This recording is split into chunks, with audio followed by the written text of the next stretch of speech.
समस्ते जानिचंती कि एई 2024 मे बा जून मासरे आमर इलेक्शन अर्थात विधानसभा निर्वाचन होबाकू जाउची।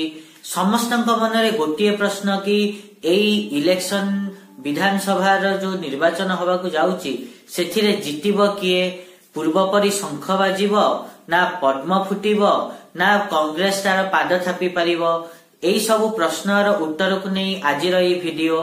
नमस्कार, मु सुआशीष पुंथा स्वागत करछु मो यूट्यूब चैनल को।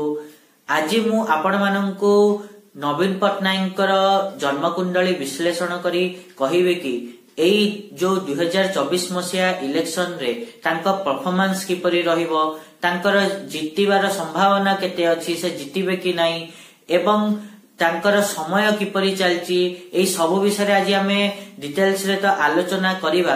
ता पूर्वरु सबना भली गोटे रिक्वेस्ट करिया को चाहिबे कि जेउ माने भी एजाय चैनल को सब्सक्राइब करनाहंती सब्सक्राइब करंतु आ पाखथिया बेल आइकन को मध्ये प्रेस करंतु, जा द्वारा कि म आगु को जहा भी किछि वीडियो देबी ता नोटिफिकेशन आपण मान को ठीक समय रे मिलि जिवो। आमे 2024 रो इलेक्शन रे किए जितिबो सेई विषय आज आमे डिटेल्स रे आलोचना करिबा। एथरक ओडिसा रो निर्वाचन बहुत जोरदार होबाकू जाउची। मते इंटरनेट रु जो तथ्य मिलिछि से अनुसार आज मु नवीन पट्टनायक जन्म कुंडली विश्लेषण करिवि।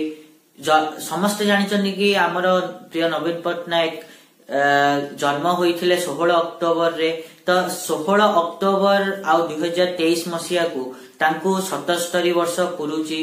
मु जेबेठु मते जेबेठु हेतु आसीची मु सेबेठु सुनुची कि नवीन पट्टनायक ही मुख्यमंत्री अछंती। मो माने जन्म जीवन काल भितर मु केवल जनकर ही मुख्यमंत्री होबार देखिची जे कि नवीन पट्टनायक। से दीर्घ 2000 मसिया रु मुख्यमंत्री हेई आसुचंती एवं 5 थर इलेक्शन मध्ये जीति सारलेनी। आज आमे जानिबा कि से 6ष्ठ थर पई मुख्यमंत्री होई परिबे कि नाही। आमे 2024 रो इलेक्शन रो प्रेडिक्शन करिबा पूर्वरु गोटे थर तांकर जन्म कुंडली उपरे नजर पकेइ दबा, तांकर राजयोग उपरे। जदि आमे नवीन पट्टनायक जन्म कुंडली कथा कहिबा ताहाले से धनु लग्न रे जन्म एवं मिथुन राशि रे जन्म। लग्न रो अधिपति गुरु हेतिबारु से टिके सॉफ्ट हार्टेड बोली जणा पडुची। ता सहित तांकर जदि राजनीति रे एंट्री मारिबा कथा कहिबा, जेहेतु तांकर दशम रे सूर्य बसिची, तेनु सूर्य जो मानकर दशम रे बसी थाए सेमान जदि राजनीति रे जानती ताले सफलता पाई थांती, जहा कि नवीन पट्टनायक को मिलिची। तापरे जदि किछि जोग कथा कहिबा ताले तांकर नवम दशम एवं एकादश भावर जो संपर्क अछि सेई जोगु से भाग्यशाली हेई परिचंती। ता सहित आ गोटे जिंस कि तांकर आय भाव मध्य बहुत मजबूत अछि, सेतिमै से दीर्घ समय हेला भल आय करि आछंती, जीवन सारा भल आय से पाइचंती, आय करि परिचंती।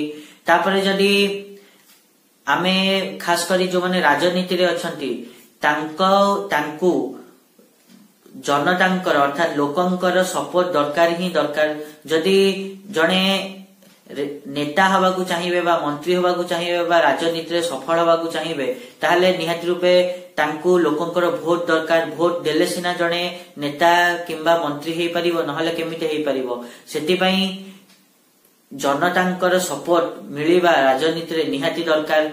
जदि आमे नवीन पट्टनायक जन्म कुंडली कथा कहिबा ताहले तांकर आमे जन्म कुंडली रो चतुर्थ भावरु जनता को देखि थाउ एवं तांकर चतुर्थ भावर अधिपति एकादश भावरे बसी भल स्थिति रे रहिचंती, जहा कि तांको दीर्घ समय धरी लोकंकर सपोर्ट मिली आसीची। सेति पई तापरे तांकर शुक्र कथा जदि कहिबा, शुक्र द्वादश भावरे बसी तांको राजांक परि जीवन प्रदान करिचंती, जहा पाखरे कि सब किछि सुख सुविधा थाए, निजर पर्सनल जेट थु नै कि सब किछि जहा कि तांको मिलिछि मध्य। तापरे एबे आमे तांकर महादशा उपरे आलोचना करिबा एवं सेही क्रम रे आलोचना करिबा कि 2024 रो इलेक्शन रे तांकर परफॉर्मेंस किपरि रहिबो। तांकर वर्तमान शुक्र महादशा चलीची, जहा कि तांकर कहिबा जदि मार्च 2016 रु नै कि मार्च 2036 जाय चलिबो, दीर्घ 20 वर्ष। कारण शुक्र महादशा 20 वर्ष चली थाए एवं मु पूर्वर भी कही कि शुक्र तांकर बहुत भल स्थिति रे अछंती जहाँकि तांको लग्जरी लाइफ प्रदान करिछि किंतु एही समय रे तांको टिके स्वास्थ्य अवस्था मध्ये खराब रहिबो।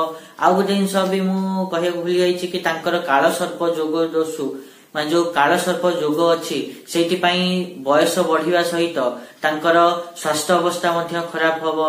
एई किछि असुविधा तांकर रहिछि किंतु तांकर ए जो शुक्र महादशा चलीछि सेही शुक्र महादशा रे से अधिक प्रॉफिट रे रहिबे। जदि आमे इलेक्शन टाइम कथा कहिबा ताल इलेक्शन टाइम रे तांकर शुक्र महादशा रे राहुर अंतर्दशा चलिबो। राहु मध्य भल स्थिति रे अछि, षष्ठ भाव रे राहु को भल स्थिति रे माने राहुर षष्ठ भाव रो स्थिति को भल स्थिति कहंती। या द्वारा से शत्रु हंता हेई परिचंती एवं किंतु गोटे असुविधा कि तांको भीतर किछि गुप्त रोग मध्य देखिया को मिली पारे जहा कि तांको असुविधा रे पकेइबो कि शरीर रे समस्या जो कष्ट पाई पारंती। एवं एही जो शुक्र रे राहु अंतर्दशा चलीछि से ताहा मध्य भलो अछि, पॉजिटिव अछि। पर्टिकुलर जदि से डेट कथा कहिबा माने टाइम कथा कहिबा जो टाइम रे कि इलेक्शन नामर चालुथिबो सेही समय रे शुक्र महादशा रे राहुर अंतर्दशा एवं राहुर अंतर्दशा रे शनि रो पतंत दशा गोचर माने चालिथिबो जहा कि तांकर परफॉर्मेंस को जबरदस्त करिवो। से जबरदस्त परफॉर्मेंस देबे किंतु पूर्व वर्ष तुलना रे तिके कम रहिबो, तांको वोट संख्या मध्ये कमी जीवो। एवं जदि मु मोटामोटी कहिबी ताहले नवीन पट्टनायक जितिबार संभावना मध्ये बहुत अछि। बास एतिकी देखिबार अछि कि विरोधी दलर जो व्यक्ति अछंती तांकर भाग्य केते मजबूत अछि, केते शानदार अछि एवं तांकु लोकंकर समर्थन केते मिली पारुची। एटा थिला आजिर विषय। आशा करछि कि आपण माने ठीक रे बुझी पाथिबे कि नवीन पट्टनायक समय किपरि चलछि आ तांकर जितिबार संभावना केते अछि। आ जदि आजिर वीडियो भल लागिछि ताहले बहुत रु बहुत आपण माने शेयर करंतु, अन्य लोकंक पाखरे मध्ये पहुंचांतु, से माने भी देखंतु अन्य लोक माने एवं वीडियो को लाइक करंतु, ता सहित चैनल को सब्सक्राइब मध्ये करंतु। आज पई टिके देखाबा गोटे नेक्स्ट वीडियो रे आ गोटे इंटरेस्टिंग टॉपिक सहित। आज पई टिके रहुची। नमस्कार।